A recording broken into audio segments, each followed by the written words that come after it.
Welcome to this session. My name is Kande Yumkela. I've done many things in my career, UN, Director-General of UNIDO, also pioneer CEO of Sustainable Energy for All, and of course a great partner with the European Union with several initiatives over the last 2 decades. Today we're meeting here to discuss the rollout of the Africa-EU Green Energy Initiative. This whole COP27 is the Africa COP. We want to focus on practical action, practical programs that will in fact indeed solve climate change, but at the same time ensure a just, equitable transition. We're very pleased to put together a good panel for you in cooperation with the Africa-Europe Foundation to look into how we can roll out and implement the Africa-EU Green Energy Initiative. I'll introduce each speaker as I call them to take the floor. We'll have initial introductory remarks, 5 minutes each from our speakers, then we'll have some exchange on the panel, and then we'll see if we still have time to invite some questions and comments from the audience. We'll start with the European Union to tell us a little bit more what is the content of the Africa-EU Green Energy Initiative, the plans they have, and how this will be rolled out over the next few years.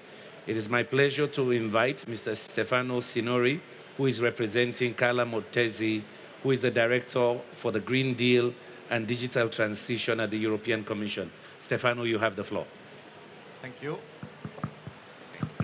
Thank you, Kande. Good morning, everybody. Really happy to be here in this panel this morning. Thanks to the friends of the Africa-Europe Foundation for the organization.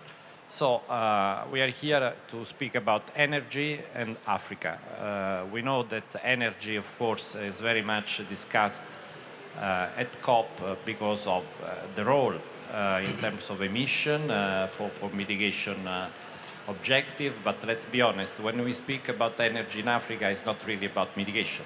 It's about providing the continent with affordable, sustainable energy that can sustain the economy, the households, productive uses, but also to support human development, health, education, transportation, clean cooking, etc. I think it's always good to start from this assumption. Now, let me say that the cooperation on energy between the European Union and Africa has really been very, very important in the last few years.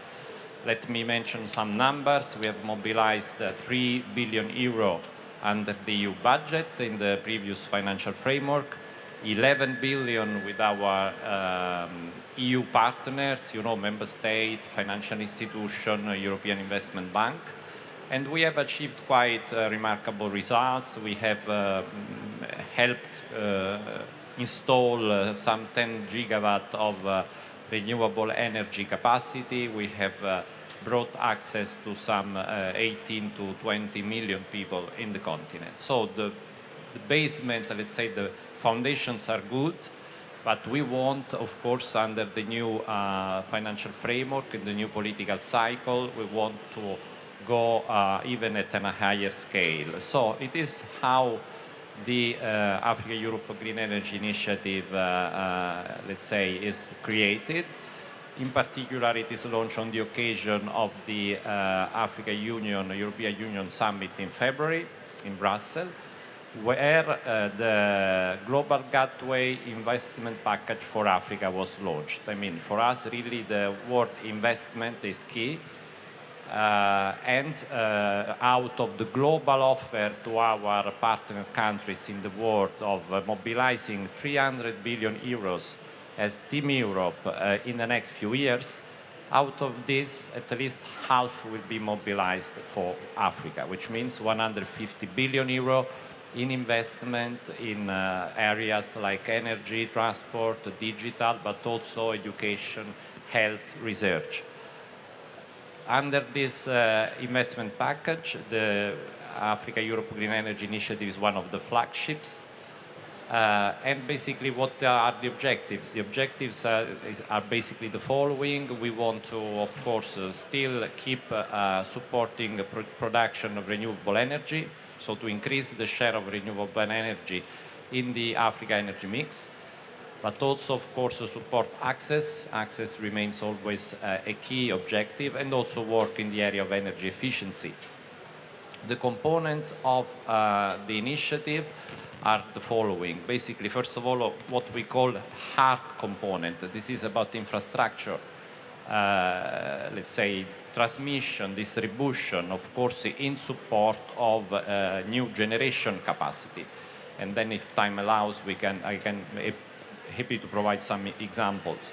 But also important what we call the soft component, which is support to regulation, support to, let's say, capacity building, all what has to do with regulatory reforms. You know, the work that we are conducting with the Africa Union Commission and the Africa electricity market, or without the NEPAD on the Continental Transmission Master Plan.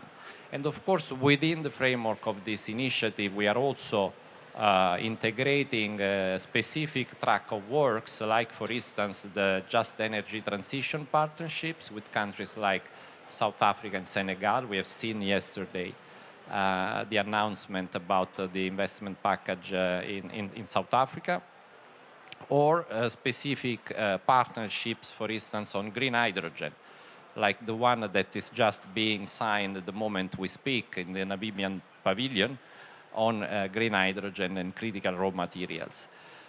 Last comment of mine before giving the floor back to you, Kande, is about implementation. Of course, we have been talking about this initiative now already some months, and now really the focus is on implementation. We are working with our colleagues in delegation, with partner financial institutions, with partner countries, in order to identify really projects which have a transformational potential, which can really allow us to go to scale. You know, project like the hydropower plant in Madagascar, in Saofika or Volobé, where we can mobilize a total of 1.8 billion in investment over the next few years with other partner institutions.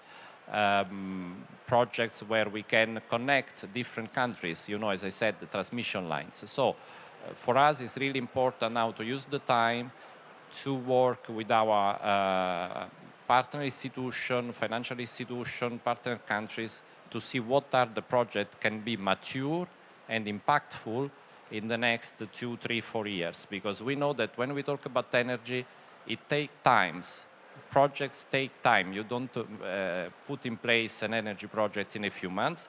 At the same time, we see that the pressure is on us to go ahead with tangible projects that can hit the ground in a relatively short lapse of time. So this is the challenging phase of us. We are committed. We want to work with everybody that can contribute to this endeavor. And of course, we very look forward to bringing, let's say, first results of it in the next conversation. So thanks a lot. I stop here. Back to you. It's obvious that 2.4 billion is a down payment. You're looking for partnerships with the European Investment Bank, I'm sure, to leverage some additional funds. Marcos Brandt, Acting Managing Director of the Global Directorate at the European Investment Bank. Marcos, Africa needs, for generation alone, about 50 billion per year, not to add maintenance, which is probably another 20 billion per year. So 2.4 billion, I see Stefano looking at you, hoping you'll help him leverage. How do you see the rollout? Thank you, Kande. I think it's important to keep in mind there's two different numbers indeed, right? You were talking about 2.4 billion, which is budget funds, and then the other number was 150. So now this is where's the magic of how do you get from 2.4 to 150? I think that's very important. And indeed, I think the key word there is leverage, and we have done this for the last 50 years, so we have experience with it. So it's not some magic that we are kind of some voodoo science. It's something we have done, right?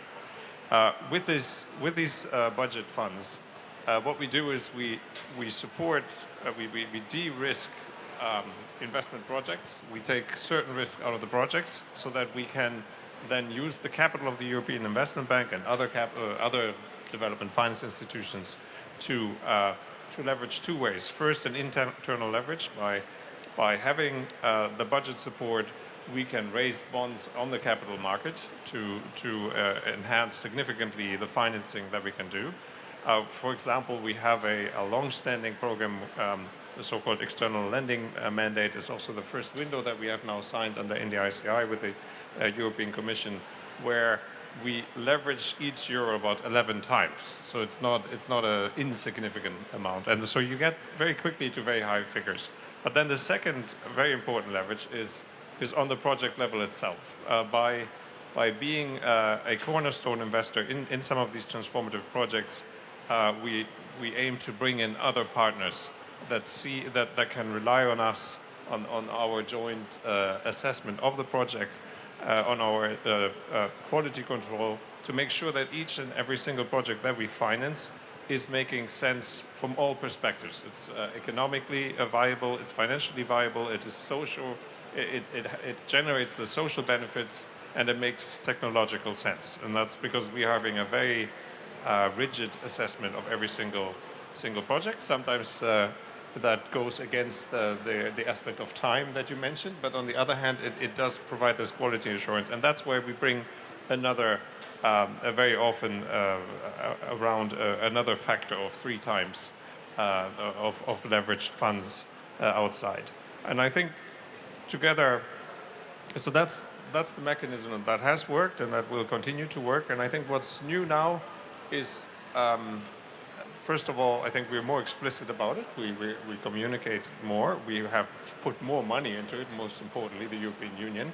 And what we're also trying to do is to benefit from the fact that we have a lot of European players. So it's not only the European Commission and the European Investment Bank, but there's many other important European players like KfW, AFD, and others. So we're trying to partner with the whole ecosystem of financing partners in this so-called Team Europe approach, which makes us very confident that we will reach the 150 billion that were mentioned. Now, the important thing is, of course, that we will have sufficient financing and we have investable projects. So that's where the partnership is very important. But that's where we have the headache, right? Investable projects. How do we get those projects? Exactly. Usually that's the big bottleneck. The money is there, but getting those projects that are also bankable is usually a bottleneck. Yes, thanks. And that's exactly where I wanted to go. So that means you cannot put all of this money only into financing. You need to put money directly in the upstream project development and in the capacity building and working with our partners. You also need to have an honest and open policy dialogue. What are the needs? How do we address them together? You have to look at market integration, which is very important because a lot of efficiencies and benefits come from market integration. You have transmission grids that you have to set up, and you have to be very open and honest in your assessment of how to do it, and then you can generate these investable projects. If I may go back to Stefano for a minute. Stefano, how will this money move? Mainly through the EIB or also through delegations? Well, this really depends. Let's say there is no one size fits all. Of course, the bulk of our money is channeled through national programs, and the way of managing and implementing the programs really depends on the choices that are made by our delegation in conversation with the partner country. So there are cases where you can even do some budget support, others where you go for delegated cooperation. But of course, when we talk about big infrastructure, transmission, distribution, or hydro power plant, of course, this is through blending and guarantee. So it is by pulling together investment grants with, of course, the loans coming from the financial institution. This is how you can, of course, mobilize the few hundred millions that are needed to support big projects. If you then talk about, for instance, project for rural electrification, which we also do in a number of countries, that is different because perhaps you put 15 or 20 million to cover a few communities a few villages, and this is of course a different scale, but this is also important to do. And if we, let's say, work in the area of regulation, capacity building, we can mobilize our technical assistance facility, we have experts that we can deploy, or in certain cases we are really programs that support, let's say, reform or regulation. So I would say it really depends. Okay. It fits to the needs of the specific country cases. Carlos, you're doing a mega project in Mozambique. You hear the rollout of this initiative. Probably you have full funding for your project already. If I remember, it's about 1,500 megawatts, one of the big ones. How do you see interfacing with this new initiative?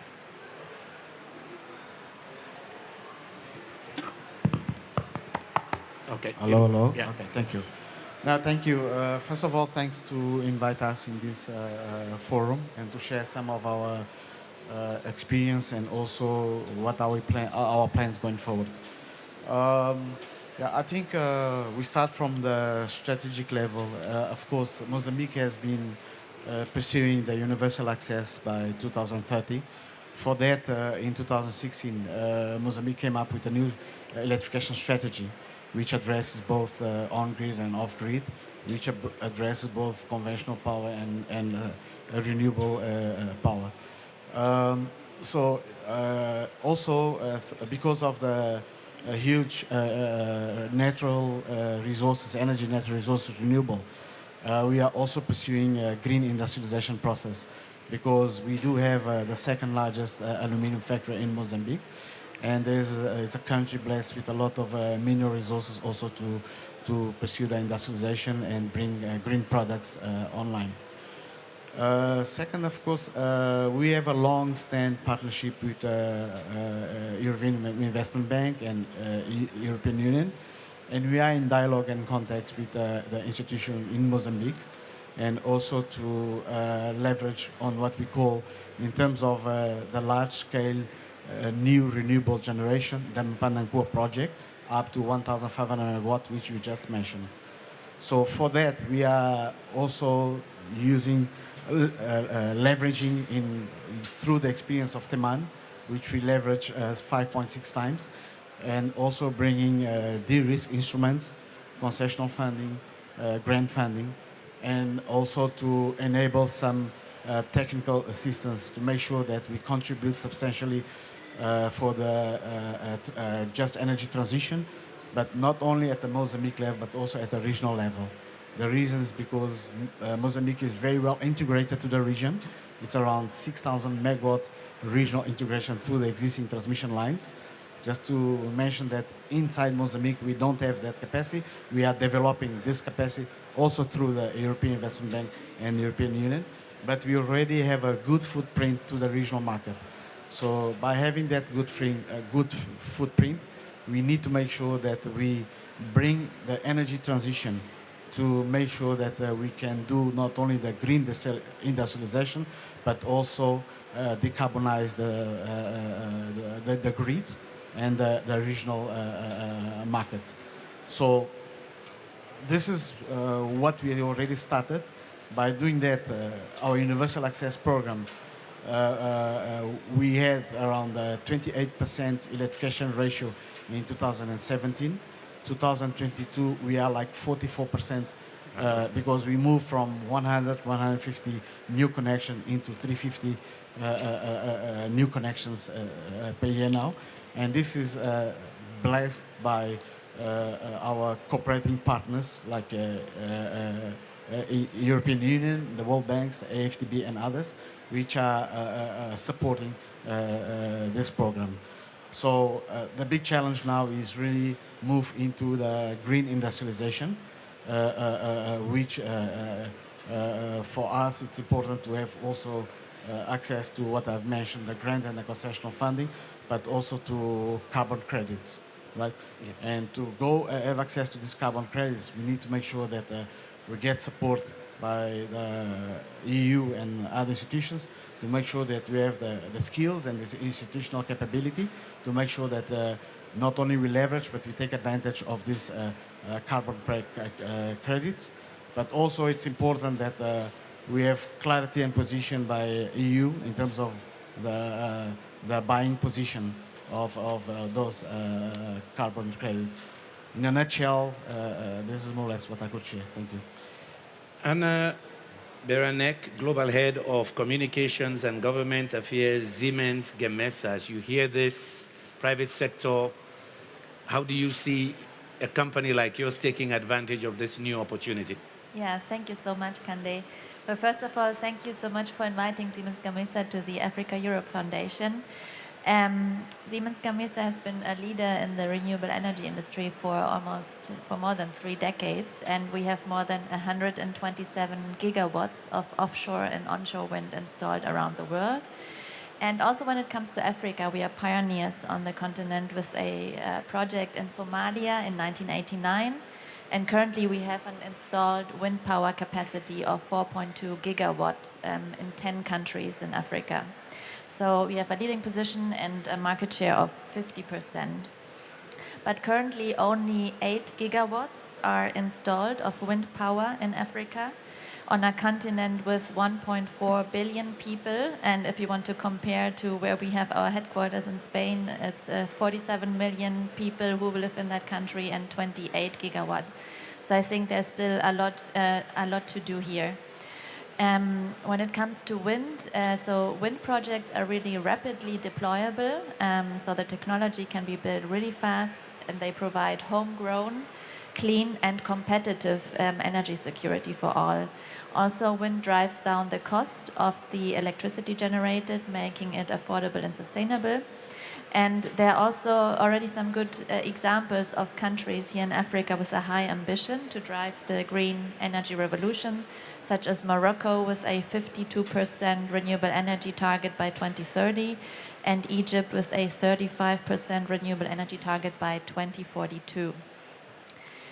However, as I mentioned, I think the potential is much bigger than that. So a report launched by the IFC and the World Bank stated that there's a total potential of 59,000 gigawatts for wind energy in Africa. And now the question is, Kande, what could be done? So from our side, there's a clear need for governments to enact the appropriate policies and enable, that's above all the most important thing, large-scale investments in wind as a key building block for green economic development. By 2030, 90% is expected to come from national grids on the African continent, and energy demand is set to triple by 2040, while the population will be doubling. So as you see in the numbers, there are lots of challenges also we need to overcome. So in order to be successful, in a nutshell, the wind value chain needs a long-term vision. It needs to have predictable visibility in terms of long-term investment decisions. So stable regulatory frameworks in terms of partnerships, both among public stakeholders as well as between the public and private sector. Those partnerships can create stability, enabling investment decisions and making the bankability of large-scale projects visible. That's one point. Another one is inflation in many countries make the predictability also very difficult of the potential projects. And in addition, we need regulation for hybrid projects combining wind and photovoltaic and storage to increase capacity factors. Now, what is important, and that has been mentioned by some of you before, is that countries need to set realistic objectives and start small and then scale up to make market volumes transparent, to avoid this discrepancy between climate ambition and the current market capacity for building new installations that we have. And this visibility will give more planning and investment security to developers, and thus also to the entire wind value chain. And so a clear project pipeline, to summarize, is a must. Our industry cannot survive on one-off projects, and volumes are key also for us to develop local content. For this to happen, it is very critical for us to improve and accelerate the approval of wind power plant permits. That's, I think, the biggest issue of the whole wind industry, is that permitting is not fast enough. And this is hindering the delivery of wind power projects. When it comes to funding, there's a huge investment appetite, as you all know, for wind projects in Africa from European and also global players. through the, as mentioned, 2.4 billion for the AEGEI initiative. But what we also need is to get African investors involved in renewable energy projects on the continent. So this will be crucial. And finally, a proper planning and massive investment in the electrical grid. We also mentioned that here before, and infrastructure is necessary to increase the interconnection also between countries and stabilize the grid. And this is where we also see a strong added value for initiatives like the AEGEI. So for us, in a nutshell, it presents a great opportunity to focus on the development of cohesive and also inclusive policies, streamlining permitting schemes, and fostering multilateral renewable energy partnerships and trade agreements, and investing in the acceleration of renewable electricity grid construction. So there's a clear opportunity for Africa to boost the local supply chain of wind, which will also bring socio-economic factors and benefits to the local communities, by also increasing the country's energy security and contributing to global efforts to climate change. And we at Siemens Gamesa will be happy to collaborate with the Africa-Europe Foundation, with the AEGE, and all other stakeholders involved in making this a success for Africa and Africa. Thank you, Kande. Thank you. And thank you for reminding us about the challenge. Demand will triple by 2040. Population will also double, 2-point-something billion. So this is like a down payment, this initial initiative, 2.4 billion. You're so right. I come to you, Glenn. Glenn Pierce Oroz, Senior Director, International Relations and Special Projects for Sustainable Energy for All.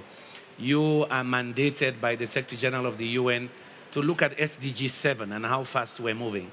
Are you confident with what you're hearing now that we're really scaling fast, given the challenge Anna mentioned? Thank you very much, Kande, and thanks to Africa-Europe Foundation as well for organizing this session, which is extremely important because, yes, the Africa-Europe Green Energy Initiative is going to be a very important piece, but it won't be enough. And I'd like to just frame a very quick reality check, which is the Nigeria Energy Transition Plan that was launched earlier this year, I should say, estimated a cost of $410 billion over 10 years. The Ghana president yesterday shared some costs for the Ghana energy transition framework that they have outlined, $561 billion.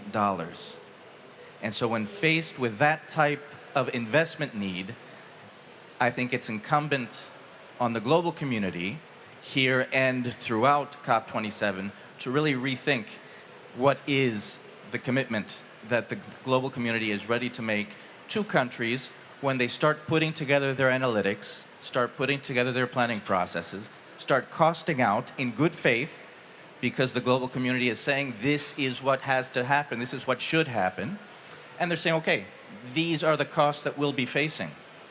And it's not just hard infrastructure, and I recognize and would like to underscore that Stefano made this point very clearly. There will be analytical work that's needed. There will be capacity building that's needed. There will be planning that's needed, regulatory reforms, policy reforms. There needs to be a strong grant mechanism in the type of financing that is being provided to these countries in order to make these investments as sustainable as possible. And my last point, Kande, along these lines, is the importance of engaging at a political level on these issues. It's much more than engineering, than construction of infrastructure. These are major shifts in the economies that are taking place, major strategic choices that only political leaders can make. And so the AEGEI needs to find ways of really engaging with, docking with other political actors in Africa to truly make these investments as sustainable as possible. Stefano, I come back to you. as I hear this, he's saying we need more grant dimension to this to get those regulations in place, political engagement. How is the EU reflecting on that? That political drive for the regulations that Siemens needs to be in place for the investments to come in. Yeah. No, look, of course, we are here at COP, so it's clear that we see this pressure on us in terms of course, mobilizing more grant money to be able to support, of course, with let's say, real money, a number of things. And from that perspective, of course, we acknowledge that. We know that the European budget is subject to a lot of pressure to fund, from, let's say, COVID response to health education, human development, and a number of other, of course, digital, etc. But I think that, in my view, what is key is also what has been just mentioned now, that, irrespective of the amount of money, what is important is that you have credible plans. Because, if you need to mobilize so many hundreds of billions, you will never make just with the grant funding. It will always remain relatively small compared to the overall size. So I think it's more important that you get it right in terms of where you put your money, and then that you are sure that basically together with all the other actors, because I agree very much, of course, it's important for us to consolidate the European offers together with our partner institution, European Investment Bank, EBRD, member state financial institution, but of course we are not there alone. We just signed an MOU with Power Africa a few weeks ago. We want to cooperate with, of course, the UN agencies, with everybody which in a given country or in a given region is able to mobilize finance, to mobilize means. But in the end, let's say, if you have a utility which is losing hundreds of millions per year, you will never make it. You need to have situations in which, the utility is in a healthy financial state, where that can support the investment plan over the years, attract investment, have a relatively decent investment grade, because otherwise, you will not make it only with grant funding. I'm not saying grant funding is not needed, because it is, but at the same time, you need to have an investment climate, a regulatory environment which allows to sign IPPs, to have, let's say, investors coming from abroad and support the energy transformation. And perhaps another element that I would also like to flag is that I think many times we focus a lot on, rightly so, we focus a lot on generation, because of course we know we need to generate, to install more capacity. But let's also be careful in terms, of distribution, last mile, because otherwise we risk to have a lot of African countries producing a surplus, which we will not know what to do about. So you need to balance very, very carefully the new generation with the possibility to invest in transmission distribution. And the key element there is how to attract private capital in support of transmission distribution infrastructure. It's not an easy issue, it's a complicated one, but it's again an area where we need really to work. So Thanks. maybe we pull in Carlos. Carlos, you're there in Mozambique, next to a very energy-hungry South Africa, right? I'm sure you want to sell some of that power from that hydro dam to South Africa. So Yes. this interconnection issue that he just raised. If you look Mozambique, we have been always exporting more than the national consumption. So there's more than 30 years track record on that. Okay. Mozambique has built in new capacity around 975 megawatts from 2014 all the way up to 2024, which the 450 megawatt under construction will be finalized. So within the period of 10 years, you have this additional capacity. So that is will allow Mozambique to position as a regional energy hub. And because the energy mix of the energy hub is very much constituted by the hydro resources, so that's where we believe that we can really potentiate Mozambique into contribute to the energy transition. So you will see, I'll use the opportunity to invite at 15:45, the president of Mozambique will be on the NDC partnership to unpack much more of this, together with Tony Blair and President Adesina from AFDB and other special dignitaries. And you are all invited to go and see the commands and the big policy and politics around what I'm trying to unpack. You're talking a lot about the hydro, but everybody knows you have that rich gas field, right? Yes. How is that going? How does that fit into your transition plan? Yeah, it's a complement because I'll say that the energy gas, we do have gas to power, but at the moment our LNG is more on the LNG front, exports. So it will be a fuel for the transition of the transition. Why the hydro plants, which takes a bit of more time, but we do have like 15,000 gigawatt potential on the Zambezi basin, and of which only around 2,075 is already explored. So there's quite a huge potential to still develop, and that's where the Mphanda Nkuwa comes on the big picture. And of course, you know the impact of being able to export on a deficit market. It's very good for Mozambique currency and economic stability, of course, apart from the LNG export. But again, if you look at 25 years ago, Mozambique has been exporting quite substantially. Marcos, I want to come back to you. Friendly critique I want you to give us. Countries complain about the time. Stefano also mentioned the time it takes to roll projects out. What would you recommend to either the countries like Mozambique or to EU itself? How do we accelerate implementation? Well,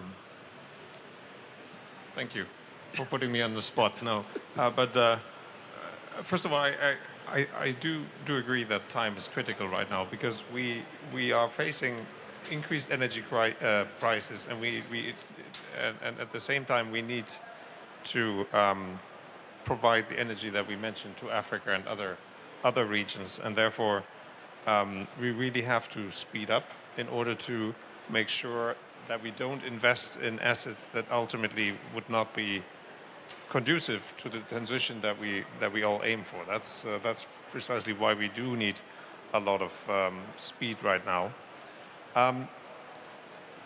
Okay, to the question, I think the plans that Glenn mentioned are excellent, excellent examples of countries trying to establish a coherent and consistent approach forward. And then, of course, and you need this basis for that discussion, and you need them as fast as possible so you can have that discussion. And maybe there are ways to prioritize. Maybe you don't need the entire 561 billion in Ghana, but you need certainly hundreds of billions in any case. But you need to be very clear and have a basis to have that discussion.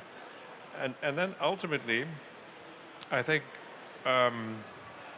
we will not get around. So around this plan, I think we can have that discussion, and then you will need to provide the investment framework and the reliability. Otherwise, you cannot. We can do whatever we want with grants, even with promotional banks, but ultimately, these investments are high return investments, because if we get this right, we get energy. The energy that we produce will generate a massive boost to GDP, to socio-economic development, and so on. So there is a huge upside, and in order to get it, you do need to provide that stability and that predictability and that the ability for investors to go in. There's no way for us to complement that. We can do whatever we want as public institutions. So I think that is having a credible plan, but then also provide a credible framework to implement this plan, and good prioritization will help us speed up. But we have to be self-critical, I think, Stefano, us as well. We have to speed up our own internal processes as well. I mean, we need to, there's no time to lose right now. And this conference is one of the make or break conferences. Marcos says planning is important, Siemens also says it's important. Glenn, you are doing about 6 more integrated plans, but mainly philanthropic money. What about the EU? You don't want to partner with the EU to help them roll out this initiative? Absolutely. I think there's room for these partners to come in. What we're seeing is that the philanthropies, and we have generous support from the Global Energy Alliance for People and Planet, as well as Bloomberg Philanthropies, to start doing this upstream work as quickly as possible. And this goes to the time element.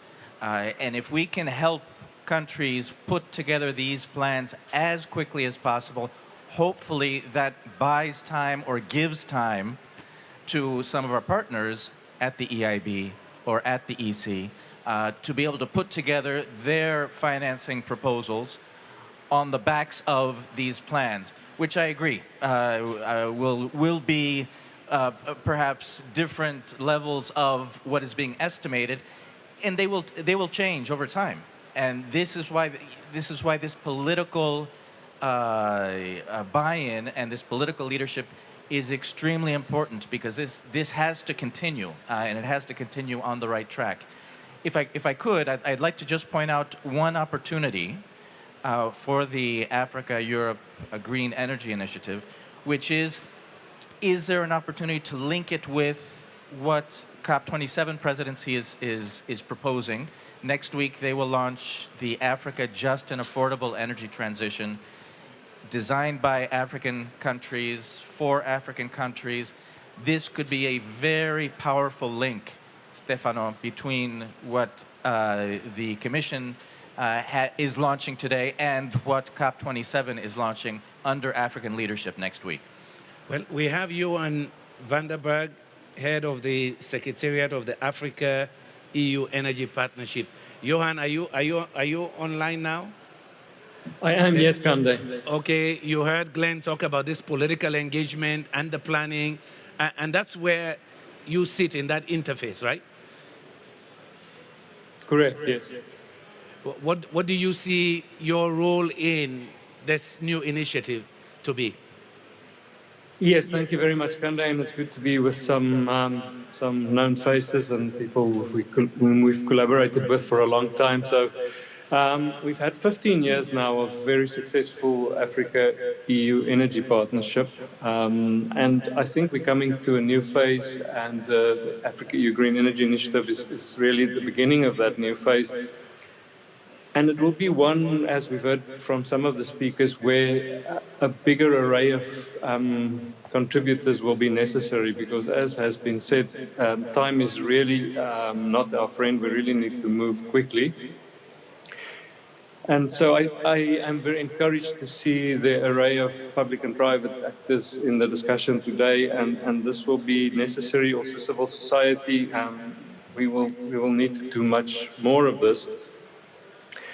If I can give you maybe just a few of my own impressions, I will wrap up again at the end. But listening to the discussion, Kande, we heard about the political will, and from my perspective and from the Secretariat of the Africa-EU Energy Partnership, being deeply involved in political dialogue on an ongoing basis, we see more and more that climate change is no longer a technical challenge.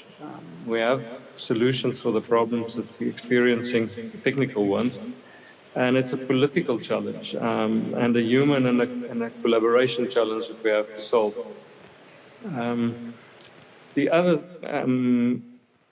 thing that emerges, having listened to some of the discussion, is that I think it's going to be very important to do the early steps of these transitions well, so that the economic multipliers can kick in and contribute to the amount of money we need to do what we need to do.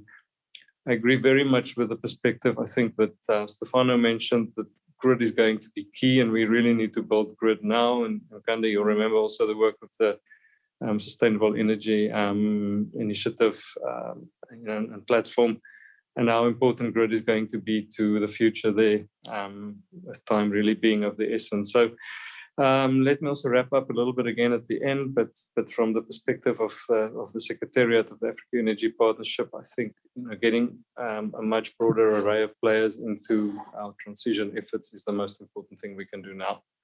And Anna, I come back to you. You mentioned the need for African investors to also engage. Apart from North Africa, Nigeria, Kenya, South Africa, there are not that many big African energy sector investors, are there?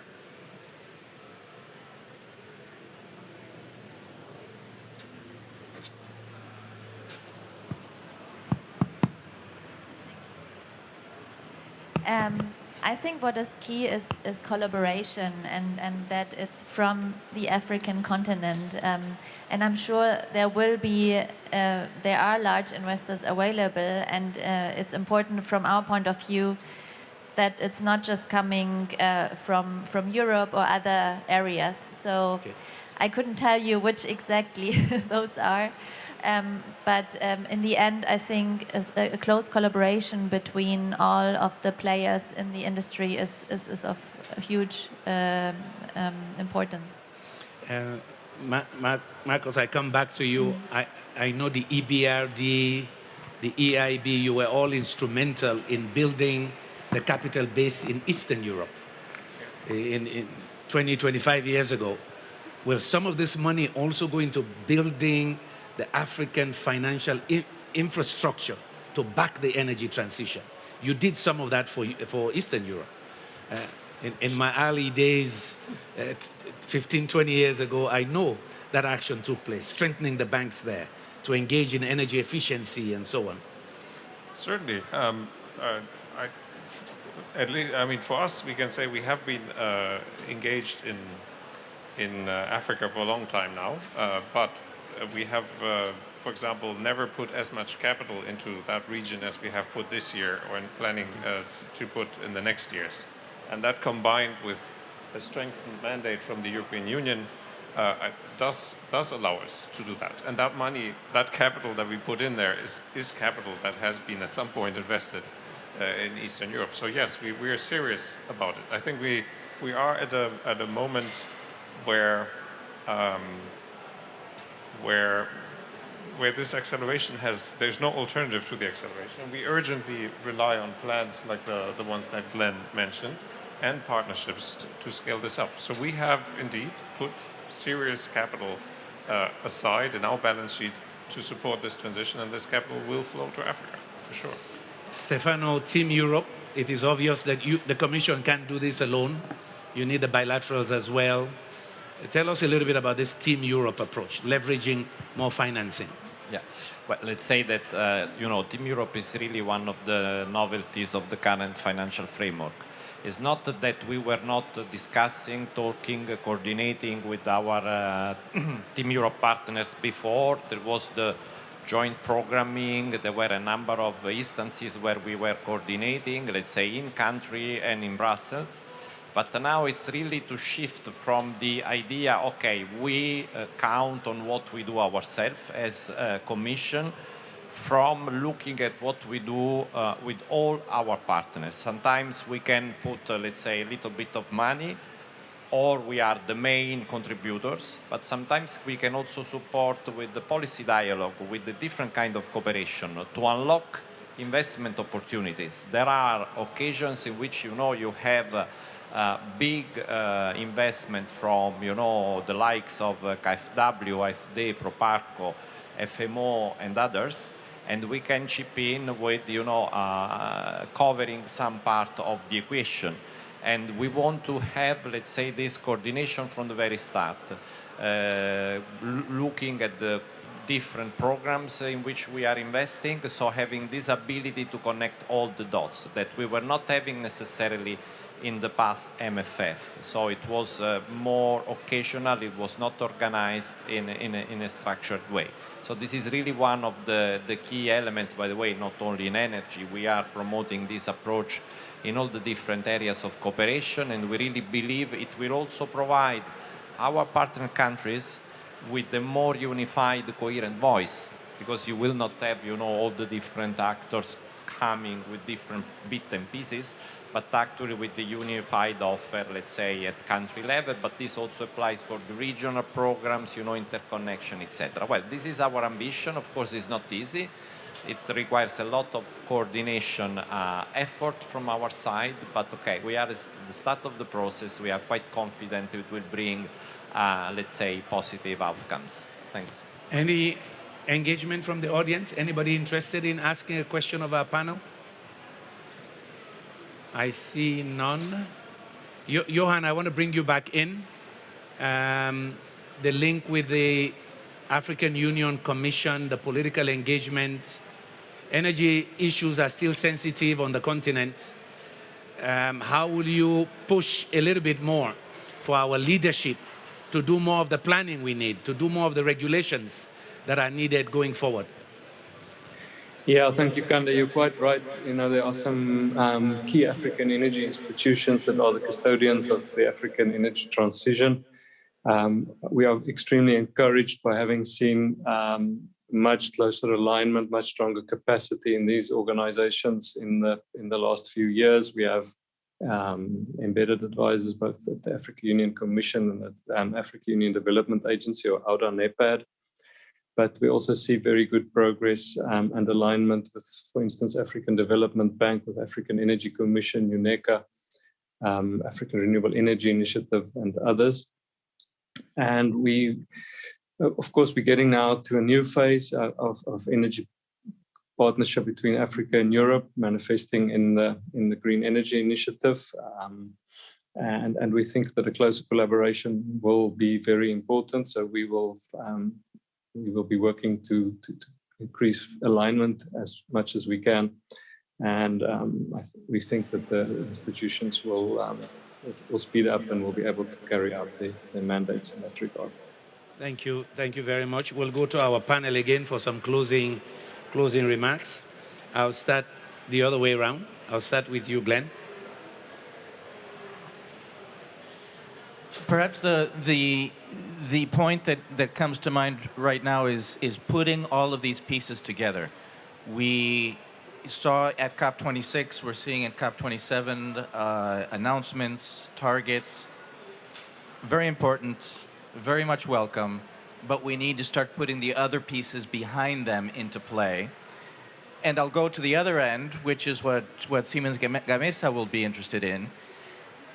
Private sector, frankly, is probably less interested in what we'd like to achieve in 2050. They'd like to know what will we be achieving next year or 6 months from now, so that they can start to put in their processes in place. That's hopefully one way of inverting our thinking and thinking, what are the immediate next steps so that we can get things moving as quickly as possible? That would be my final point, Kande. Carlos Hume. No, I think it's important. Mozambique wants to be on the driving seat to contribute for the energy transition, but always having in mind the green industrialization. Yeah. So we are aware of the need for intensive private capital. I mean, out of the 975, 800 megawatts was done on a PPP base. But we are aware that for that we need to have a more conducive regulation framework. And for that, Mozambique have just released a new electricity law. Together with this comes the off-grid regulation to allow private participation also on the renewable space, to enable that electrification, there's a space for even private participation on the electrification process of Mozambique. So that is now the challenge of implementation of the regulatory framework, taking into account the renewable perspective, as well as the different scale of private participation. Because our project has been like a $700 million project. Now we have Mphanda at $4.5 billion project. So we need to improve the game in terms of the regulatory framework, and also continue, of course, push the institutions like European Union and EIB and others to make sure they can also contribute at a higher level. Thank you. But starting with institutional tax assistance support, and make sure that we fast-track the energy transition to make it a reality. Thank you. Thank you. Thank you. Anna? Thank you. Now, building up on what Glenn said, for us, what is crucial is, goals and targets, ambitions are great, but now it's about implementation. And for wind turbine manufacturers like Siemens Gamesa, what will be crucial now is to accelerate and above all simplify permitting. That will help really go a long way. Making market volumes also transparent will help us. And above all, what we would like to see is that wind energy and the wind industry is seen as a strategic sector, so it gets all the funding and support that other strategic sectors get. This would really help us in reaching our goals and deliver on the African energy transition. Thank you. Thank you. Stefano? Yeah. Now, look, from my side, I think two key messages I would like to convey. The first one is that things are happening. There are a number of things that are happening. I think it's always good to flag that there has been good work on a number of projects. Let me mention just a few. You know, next year we will inaugurate the Agadez power plant, Guru Banda power plant. We are electrifying hospital and school in Gambia together with our colleagues from EIB. Nachtigal hydropower plant in Cameroon is a big project. This is coming to fruition. So I want to say there is good work that is hitting the ground. So let's not forget that. So that is the first element. Of course, is this sufficient? No, it's not sufficient. We need to do more. We feel this responsibility on us together with all the partners and the actors in the energy area. We know that, we have to deliver on a number of announcements, objectives that we have flagged. So there is a lot of work to do.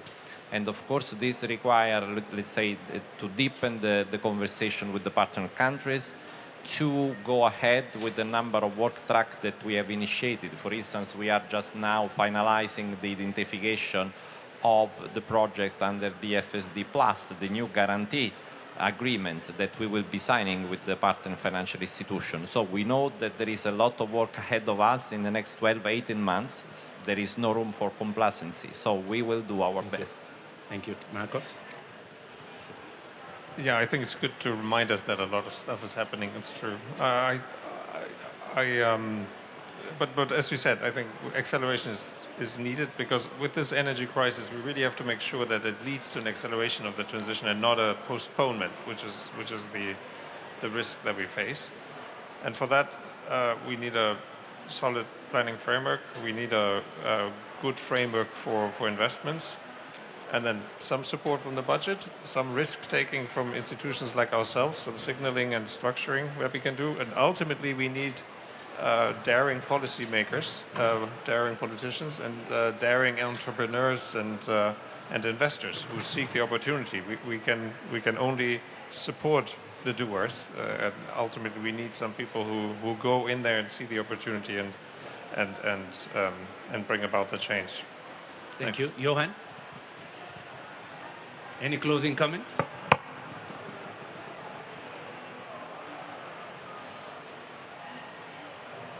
Thank you, Kande. Just some technical difficulties. I am very encouraged that we can do this. I think I need to say no more than this is happening on the ground. I think we can speed it up. I'm very encouraged about the future. Thanks. We welcome the Africa EU Green Energy Initiative. We're going to continue this dialogue on the 15th at the ministerial level. EU ministers and African ministers will have a similar session to discuss the initiative. We hope you'll join us. That event will be organized again by the Africa-Europe Foundation and the Sustainable Energy for All initiative. We thank you very much. A lot to do. We have some seed money, and we have some willing institutions like EIB willing to work with the EU to leverage additional capital, but the work eventually lies on the African governments as well, making the space, the regulatory space and the policy space for investments to come in. Thank you for joining us. Let's thank our panel.